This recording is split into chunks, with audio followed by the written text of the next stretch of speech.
I guess I'll start. Um, and I'll introduce myself very briefly, and then Jim will introduce himself. Jim will introduce himself. Um, so I'm Doug Fuchs, and I'm at Vanderbilt University in Nashville and the American Institutes for Research in Washington, D.C. And uh, I'm going to, Jim Kaufman and I are going to speak with you about multi-tiered systems of support, or MTSS, and related issues, problems, challenges. And um, uh, as I mentioned earlier, the Jim's and my intent is to really kick off a discussion by spending 5 to 10 minutes, each of us spending 5 to 10 minutes talking about MTSS, and kind of opening the door to further discussion. So I'm going to start, and I'm going to start with by talking a little bit about the origins of MTSS, or again, multi-tiered system of supports. It's MTSS is currently viewed by many academics and practitioners as a serious effort to reform general education in K-12 schools. Interestingly, this was not the intention of those who introduced MTSS in 2004, which is about 20 years ago. It was introduced as part of, and some of you know this, it was introduced as part of the reauthorization, the 2004 reauthorization of Individuals with Disabilities Education Act, or IDEA. Its purpose in 2004 was to strengthen the validity of disability identification, and especially the identification of children and youth with learning disabilities. There has been for many, many years concern about disability identification, and especially the identification of children with high incidence disabilities. There's been real concern that too many children are being identified as such, including many kids who are simply not disabled. And so the idea, and part of the reason for the over-identification, the presumed over-identification of children and youth with disabilities, was and is that they are not getting the instruction they need in general education to learn. That if they had better instruction, stronger instruction, they would perform much better, and that performance would take them out of the reach, if you will, of special education. And so the people who were behind this notion, this early notion of MTSS, which went by a different name, as some of you know, it went by the name of Response to Intervention, or RTI. RTI was introduced, so it was RTI, not MTSS, that was introduced as part of the 2004 reauthorization of IDEA. And the purpose was to guarantee that all children receive an appropriately strong education, that they have the opportunity to participate in that instruction prior to any determination of whether they were or were not requiring special education services. And so people in the Bush administration, President George H. Bush administration, George W. Bush administration, came up with the idea of multiple tiers of increasingly intensive support, or increasing tiers of intensive supports, to ensure that all children's general education was adequately strong.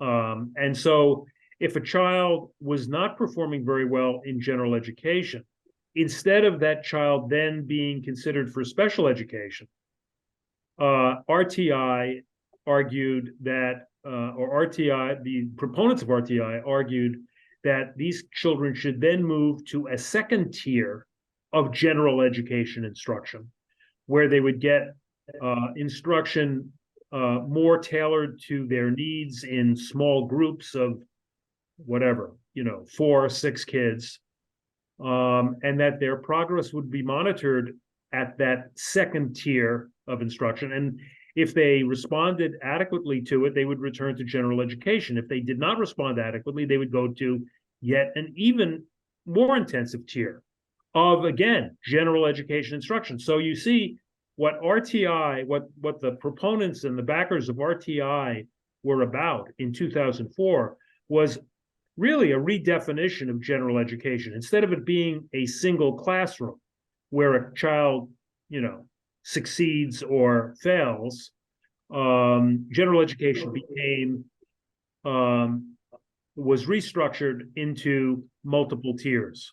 And only if a child was chronically inadequately unresponsive across these multiple tiers of general education instruction, only if the child failed to respond appropriately was the child then considered for special education services, for disability identification and special ed services.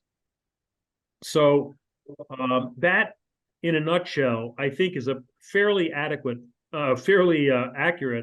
representation of MTSS, starting out as RTI, and then moving to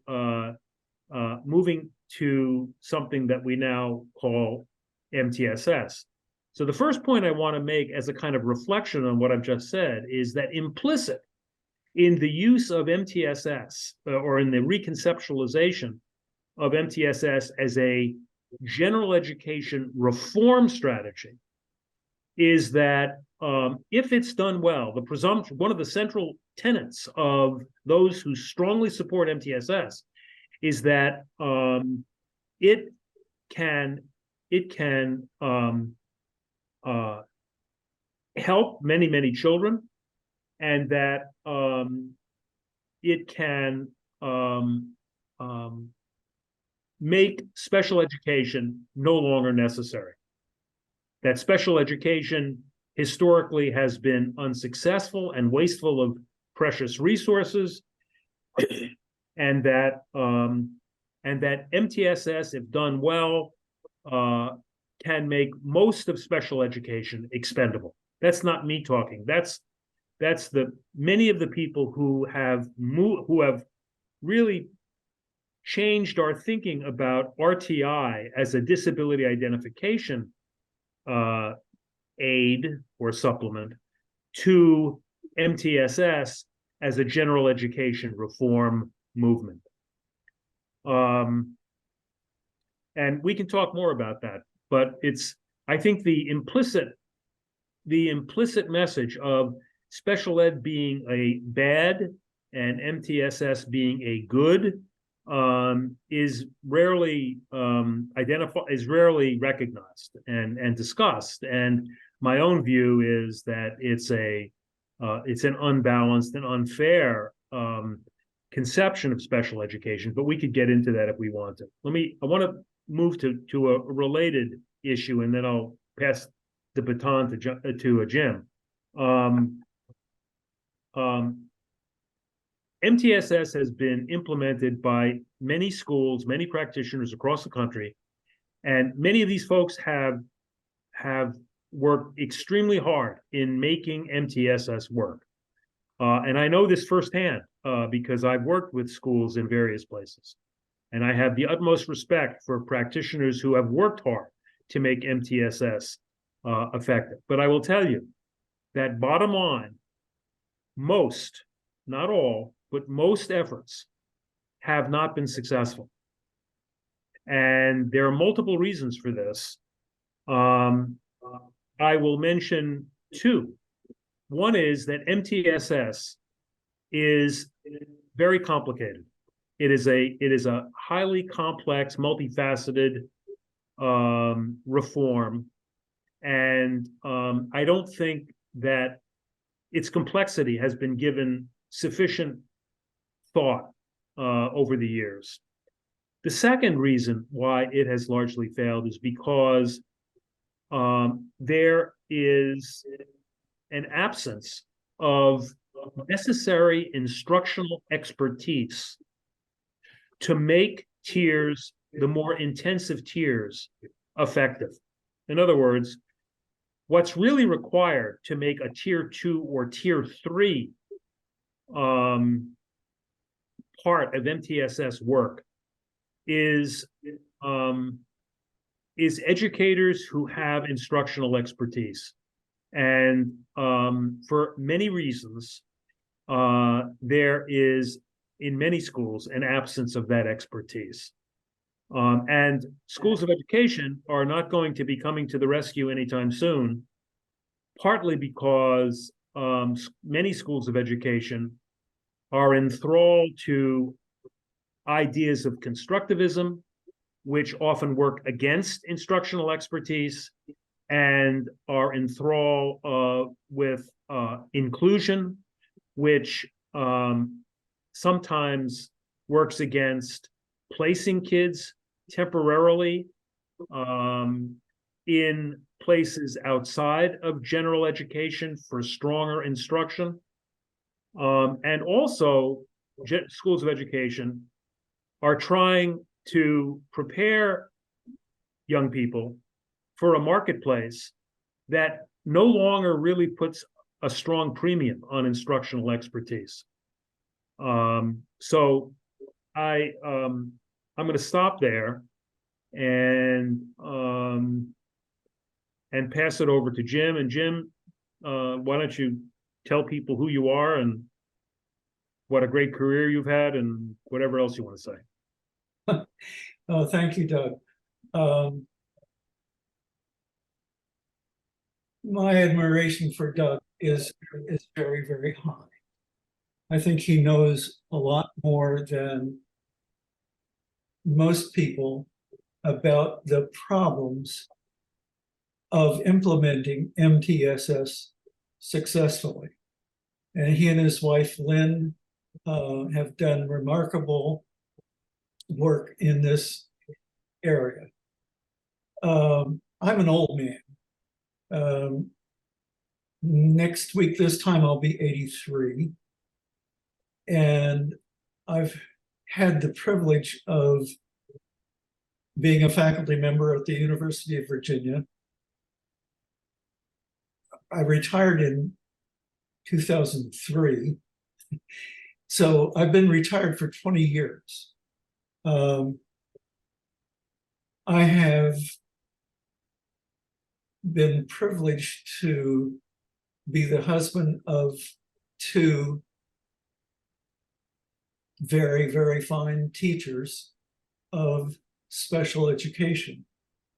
My late wife taught special classes for children with disabilities and was remarkably effective in teaching kids to read and reason. And she worked with a variety of young children, most of whom had intellectual disabilities, as they were mildly mentally retarded. As we used to say, my current wife is the best teacher I have ever seen. She was also my advisee in her PhD program at the University of Virginia. So I'm an old guy who has seen a lot of teachers and been in a lot of schools, but I've been retired for 20 years. So I've tried to keep current. I've continued writing and thinking about various practices in schools and how teachers work with kids. And the woman I'm married to now, who is a very good friend of my late wife, she and her late husband and my late wife and I used to get together frequently and admired each other. So my current wife is someone whom I have admired for many years, but had no romantic connection with until suddenly our spouses were dead. I bring this up in part because Jean Marie Badar, my current wife, has been in a school that tried to implement MTSS. And she had students for a short period of time as part of MTSS. She often commented, had she had them for longer periods of time in a special class, she could have taught them much, but the problem was that they got a little instruction from her as a tier 2 or tier 3 student, and then went back to a regular classroom where things were very different. The instruction was very different. So I think what Doug had to say is very, very important. People do not recognize the complexity of MTSS and the near impossibility of most teachers being successful with it. MTSS is really, I think, about place. It is about keeping all children in general education, in the general education classroom as much as possible. And that takes precedence over everything else. I've thought about this and written about it somewhat, and I think MTSS is a way of trying to create multiple tracks. It's basically a tracking system, but keeping all the kids together as much as possible so that there is little or no segregation. One of the great problems that special education has had is it's considered segregated. So children are identified as having special needs, but now with MTSS, the idea is, well, they're all going to be in the same place at the same time, at least as much as possible. most teachers simply cannot deal with that level of complexity of running multiple tracks in a single place. So MTSS is glittering in that it promises certain things that special education as a special system or a separate identity in schools has had difficulty with. One thing is early identification. That's a great idea. And you won't find many people who don't think it's a good idea. But it's a very complicated problem because to the extent that you identify problems earlier, I think the way this comes out is you identify more children. You can't have early identification with fewer children being identified. And so, I mean, yeah, early identification is a great idea. It just is something that can't be accomplished with some of the other things that we desire about education.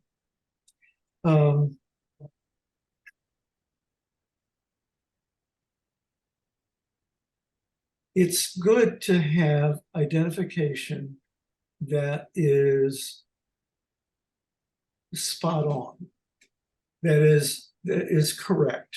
You don't want to have false positives and false negatives. And the great horror for many people has been the false positive. That is, you say, yes, this kid has special learning needs, but he doesn't really. But it's the false negatives that come back to bite us. That is, we say, no, this kid's okay. And then later we find out, oh no, the kid's not okay. Those are the kids who miss out. Now, in medicine, it is the false negative that people want to avoid. We'd rather identify someone who actually doesn't have the disease or the problem. In law, the opposite is true. It's the false positive that is the horror. It's like convicting someone who's not really guilty. And we say in law, pretty much, hey, it's better that a guilty person go free than a person who's not guilty be convicted and sent to prison. That's the big mistake, the false positive. In most other things, we say, well, it's missing an opportunity to do something good. It is missing the case of illness. And in education, it's pretty much the opposite. Another thing that I want to emphasize is the matter of uncertainty in education. To the extent that we make more decisions, unless we make better ones, we compound our errors. we, unless our decisions get better with MTSS, we're going to see more mistakes being made. And this education is an uncertain business. As anyone who's been a teacher, as I have been in both special ed and general ed,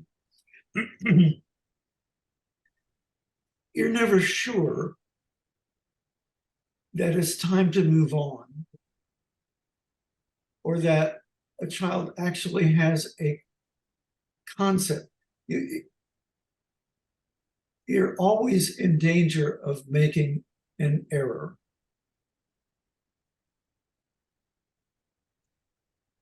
So teachers, generally speaking, have to deal with this uncertainty.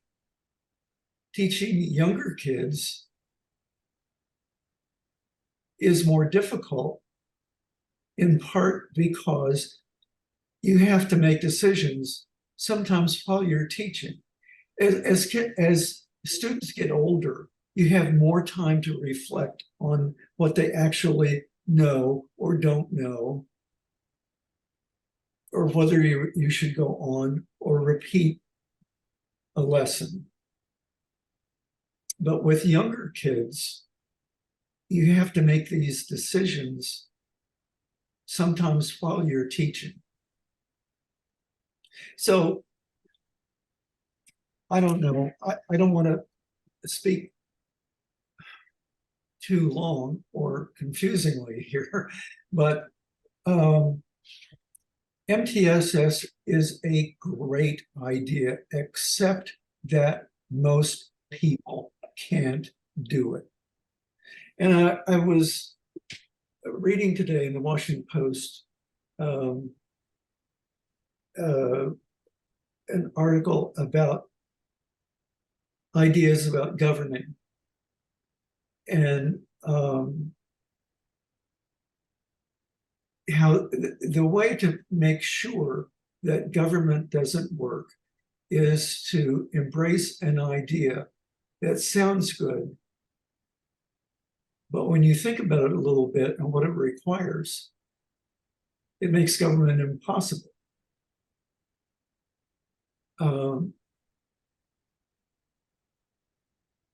I think what we're maybe facing here as a policy issue is trying to implement MTSS and making teaching so complex, so difficult, so impossible that teachers just quit. The way to make sure that something is not successful is to make it so hard, so difficult, that most people just give up. They don't want to do it. They won't do it. So it could be that what we're seeing here is an attempt to implement a policy in public schools that is so bad that it won't work. And so people can say, hey, you see, public education doesn't work. We've had for decades people saying, well, you see, special ed does not work. Now, what they mean by works is another issue. But here's a problem that we face in special education and MTSS. And the idea of MTSS is all children are special.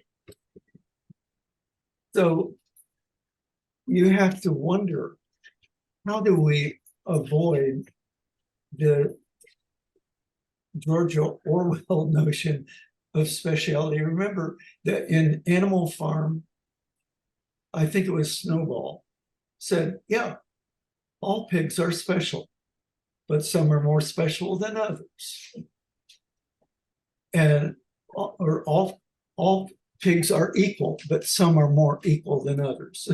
So how do we avoid this notion of all children are special, but some are more special than others? I think what it comes down to is recognizing that some children do have absolutely unusual, what we call special needs. How do we identify? And MTSS says, well, you identify them by, as Doug said, your response to instruction.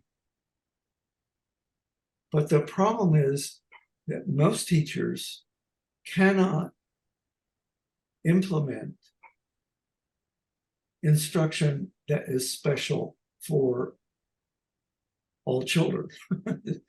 So I don't know, Doug, whether I've made any sense or not, but it's a very complex problem of identifying children with special needs and getting the right ones. I don't know how to do that. Yeah. What makes if special ed couldn't do it, that all teachers can do, or all teachers can be trained to do? I don't know. Or people have questions. Yeah, I think, thanks, Jim. Very interesting. I think it would be interesting I'd be interested in hearing from you guys. I can only see one of you, but one is fine. Anyone who would like to respond either with your own comments, your own remarks, reflections, or questions. Any and all comments will be welcome. Can you hear me? Yes. Yes. So I am not a teacher. I am an engineer who got drafted into trying to help the Navy help teachers with STEM. I'll make a little bit of a comment about, I'm fascinated to hear you talk about false positives and false negatives, because in engineering systems, like if we're making something fault tolerant, we use the same terminology. But the mathematics will never get you to perfect on that. The mathematics will say that to make sure you never have a false negative, you've got a lot of false positives. So just in case you were wondering about that, I can tell you the math is running against you there on perfect. But I am, I got drug into this business of STEM education because we wanted to make an investment in our pipeline for talent in both engineering and in skilled trades like machinist, which is very, very technical profession now, or radar technicians, whatever. And I got told, go figure out the middle school, how we help in the middle school, because that's where the kids are selecting out or in. And the experience I had was, granted that the pandemic was still, the kids were only beginning to get back in the classroom, so it was a difficult time. But the school teachers' heads were absolutely exploding, just with the curriculums they had. And I don't think I ever, I think they were struggling just to have one track in a classroom.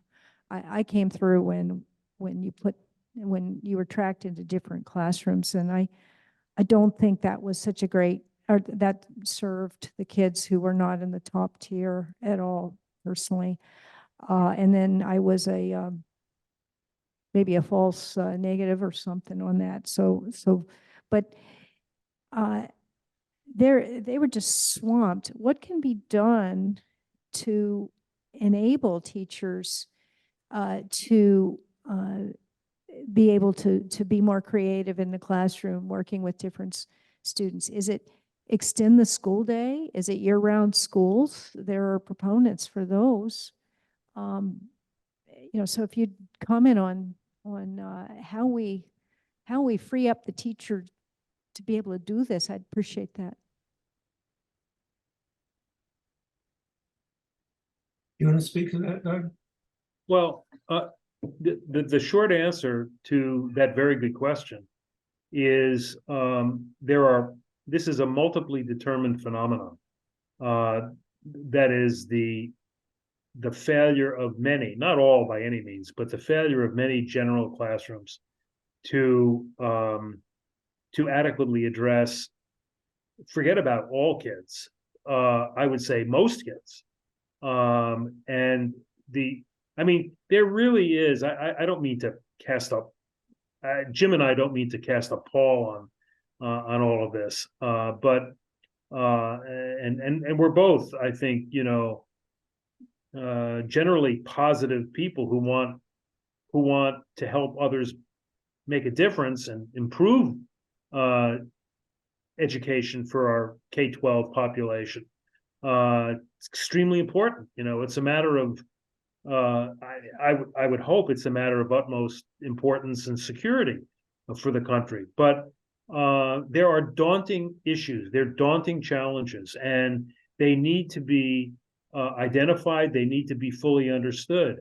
It is a matter of fact that many school districts, probably a majority of school districts in the 2023 school year, had a hell of a time finding teachers for their classrooms, to the extent that there are states, as some of you know, Colorado and California just being two, where they have in many school districts, they've reduced the number of days per week that kids go to school to 4, and there are talks in some places about reducing from 5 to 3, because they don't have teachers, they don't have certified teachers, they don't even have non-certified people who are interested in teaching, and that's partly because remuneration is very, very low, and working conditions are very tough.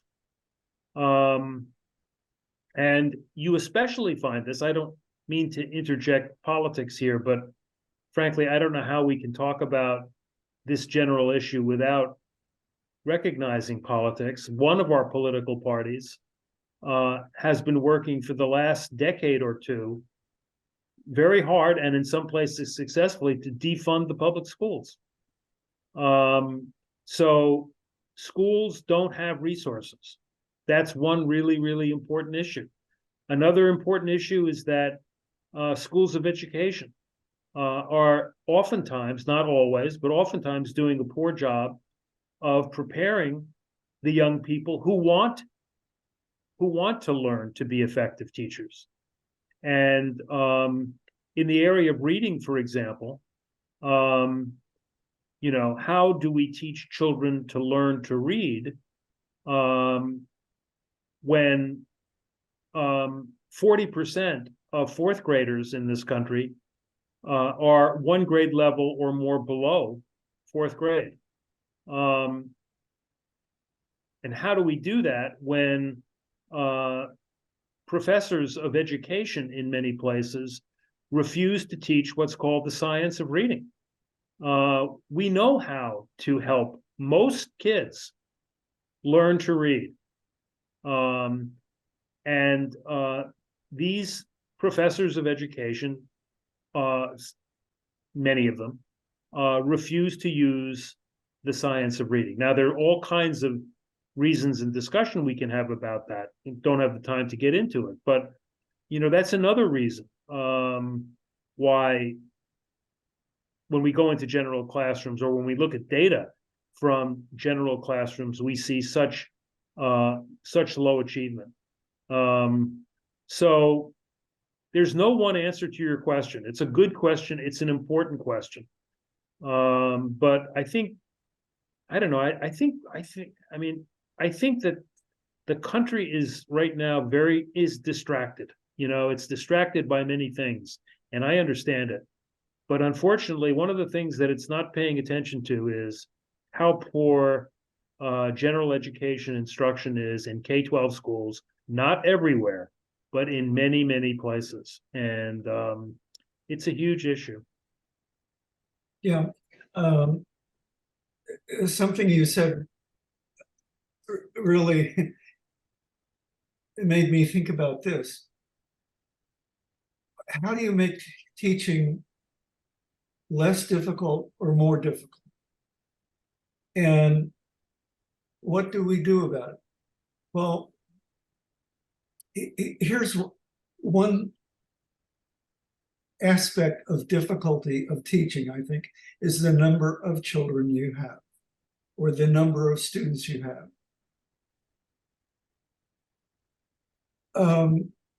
Generally speaking,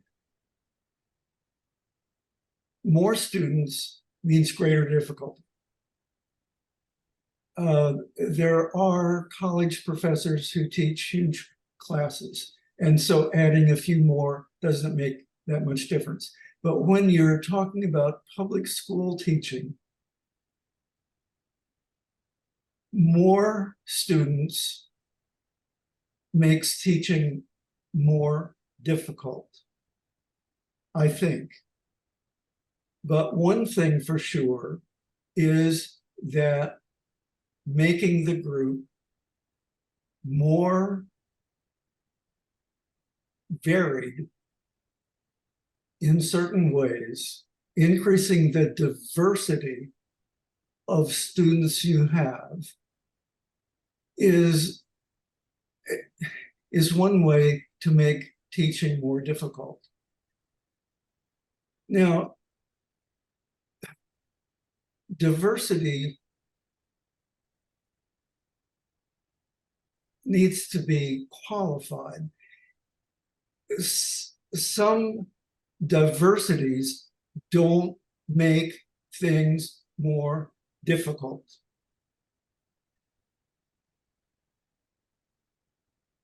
Like skin color, heritage, where you came from,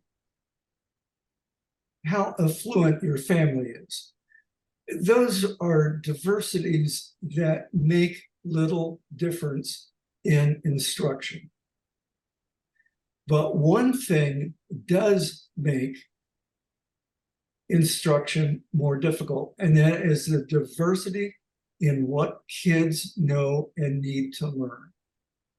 So to the extent that you have greater diversity in learning what kids know, what they need to learn, that makes teaching much more difficult every single time. So if you have kids who know nothing about what it is you're teaching, and others who know a great deal about what you're teaching, that makes teaching more difficult. So if you have this idea that diversity is diversity, well, no, it's not. When it comes to teaching, some diversities are way more important than others. And the one that is the most important is what kids know and what they need to learn. So what are you going to teach them? So I don't know how that addresses your problem, but the problem that you raised was middle school students needing to learn about certain things. And to the extent that you throw all kinds of kids together on this diversity related to learning, it makes things really tough. Well, our goal was to expose kids to enough science, technology, those kinds of subjects to get them to think that it was something that they could picture themselves doing. So they weren't selecting themselves out of those before they even knew what they were selecting out of. But I can put a couple of data points out. I think I really did come to appreciate the workload of the teachers there. I mean, I knew teaching was a tough profession, but I did come to appreciate all the very many demands on these teachers. But I also had some strange personal experiences. At one point, having had a major medical crisis, I considered maybe I could, maybe I ought to teach, that maybe I would enjoy that. And I was in a rural community, and they had a big problem with kids, in their math and science scores on these standardized tests. And I expressed my interest to somebody. I got a call, please come, and we need a long-term substitute for a teacher taking paternity leave. So I went down to talk to them, and I learned some interesting things. And this was just after there was a law put in place that would make it easier for engineers like me, supposedly, to come into the classroom. I have 3 engineering degrees. And so I ended up finding out that without having a teaching credential, they could pay me no more than $100 a day. And that unfortunately would not even pay my health insurance. And the second thing is that they were kind of just going to turn me loose with the teacher mentor. And I'm like, wow, I mean, the teacher next door, who already had a classroom, right, was going to somehow help me through making up homework tests and all this other stuff. So I'm like, wow, this is a big job. And then the third thing that was interesting was I inquired about taking a teaching position under this new this supposed, well, it wasn't real new then, it'd been a few years old, and I found out a couple of things about it. Number one, it had not been actually funded at the federal level, and number two, the people at the Virginia Department of Education said, well, we sort of have a state program, but there's no one in it. And then this program, in theory, allowed me to become a regular teacher while working on a master's in education. The third thing that was fascinating is that with a PhD in electrical engineering, that none of my math, scores, none of my math courses transferred into this master's of education, which was going to cost $3,000 to $5,000 a course. And I'm like going, yes, really? I think I know this math. Why can't I take more courses in psychology and childhood development and things? Because I felt like controlling the classroom was a big deal. So that was one experience. Another experience was helping a political asylee from the former Soviet Union who had run a school board, or had been head of a school system, get into the classroom here in the U.S. And that was an amazingly difficult process. So, at the same time, I see this, okay, we need more teachers, but I also see, gosh, there's been a long running legacy of barriers for people to become teachers. Never mind even getting to the point where they understand this multi-tiered, how to do this multi-tiered thing. So comments there, please? Yeah.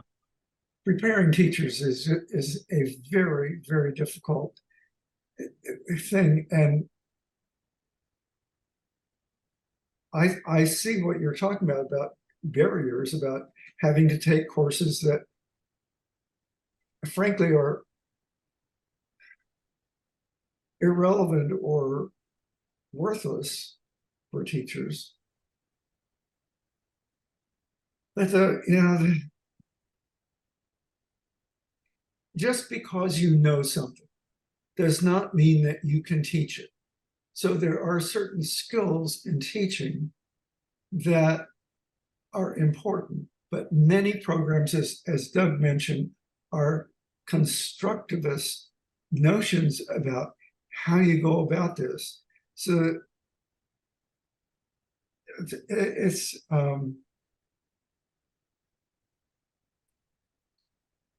the state often constructs barriers to teaching by requiring courses that are senseless and does not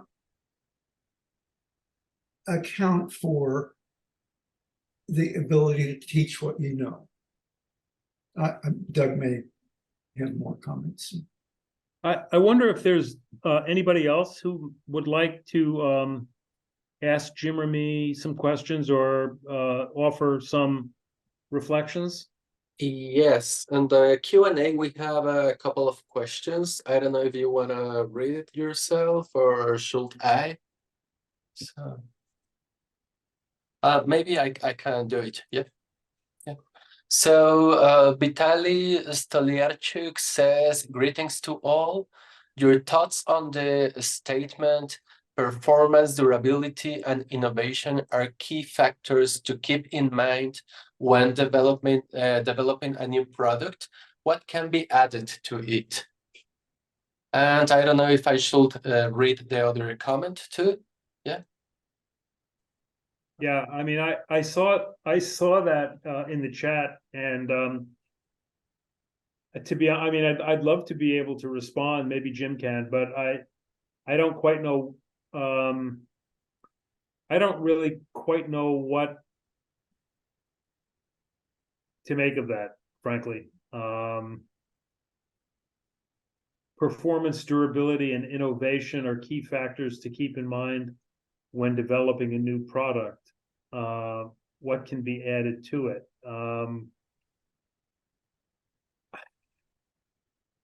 I don't know. I mean, all I'll say in response, Jim may have a better response than me, but you know, I've spent many years trying to develop products, academic products. I know, academic products, and one of the most important characteristics of a successful product, one of a number, is that it's feasible. You can come up with, you can create a very clever, and this goes back to something that Jim had been saying previously, you can develop a very clever product, instructional materials or an instructional program. If it's not doable, if it's not, you can't put it into the hands of the end user and have confidence the end user is going to use it and use it in the way that you intended it to be used, then you don't have a product. So for me, as someone who has spent a lot of time trying to develop academic programs, I'm always fighting two sometimes contradictory forces, if you will. One, to make the intervention or to make the program as powerfully effective as possible, while at the same time trying to ensure that it's simple enough so that teachers will use it and not find it punishing, so that they will continue to use it. And like I said, that's for me, that's been an ongoing tension. And before I pass it to Jim, I have to excuse myself. I've got some people coming over, and I have to disengage. But I want to thank everyone for the opportunity to interact and to be present here. And Jim, it's great to see you. And sorry for leaving you in the lurch, but I'm sure you'll take us to the end. Well, thank you, Doug.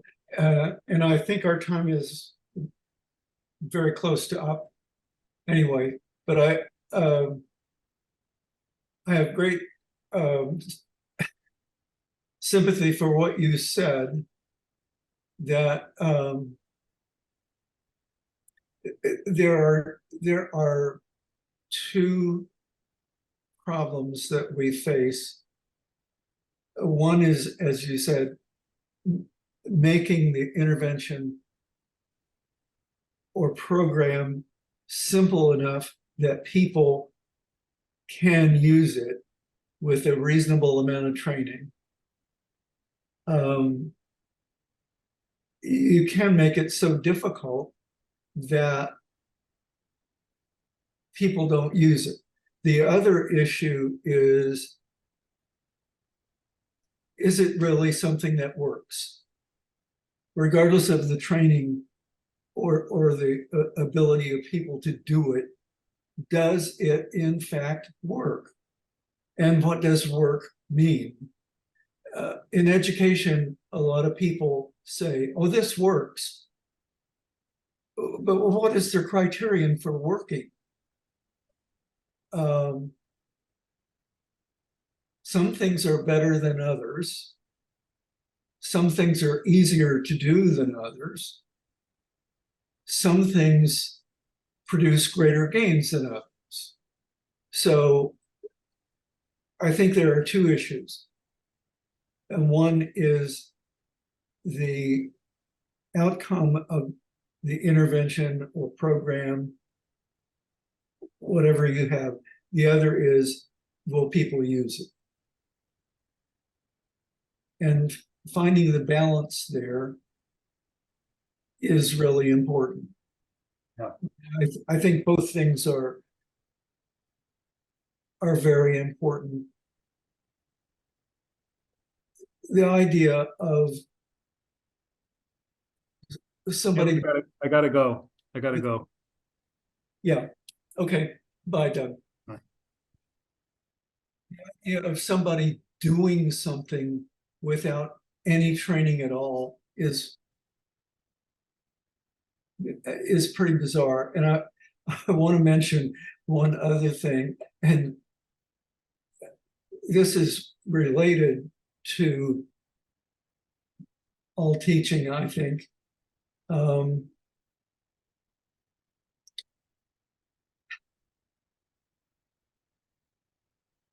lost my train of thought. I'm an old man, so I do that frequently. Sorry.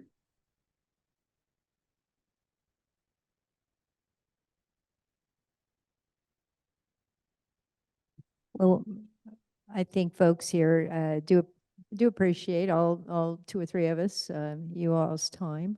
Okay. And I do think that teaching is different than just being an expert. I do agree there that there is a big difference between knowing something and being able to teach it. I remember now what I was going to say is that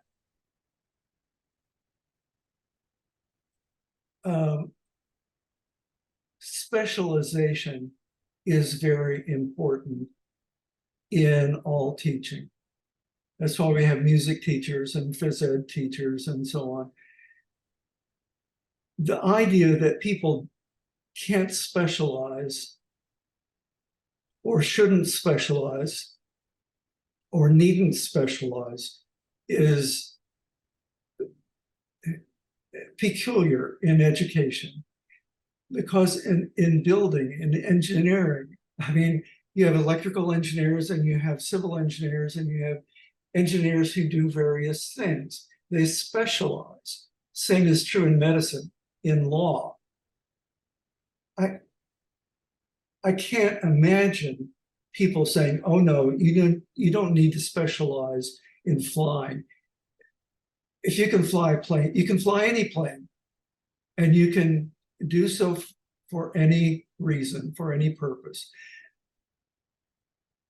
Even in licensing people to drive, we say, well, oh, okay, you need a special license to do this particular driving, or you need specialization in driving.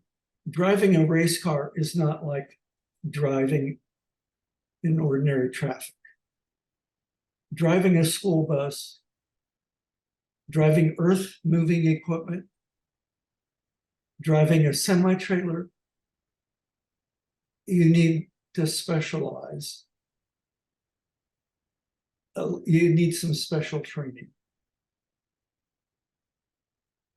In education, we often don't have that.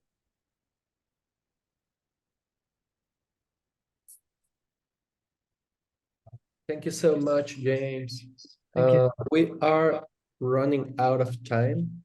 Okay. So yeah, thank you. Really, it was a thrilling conversation. And yeah, pretty much that's it. Okay. Enjoy your afternoon. Good.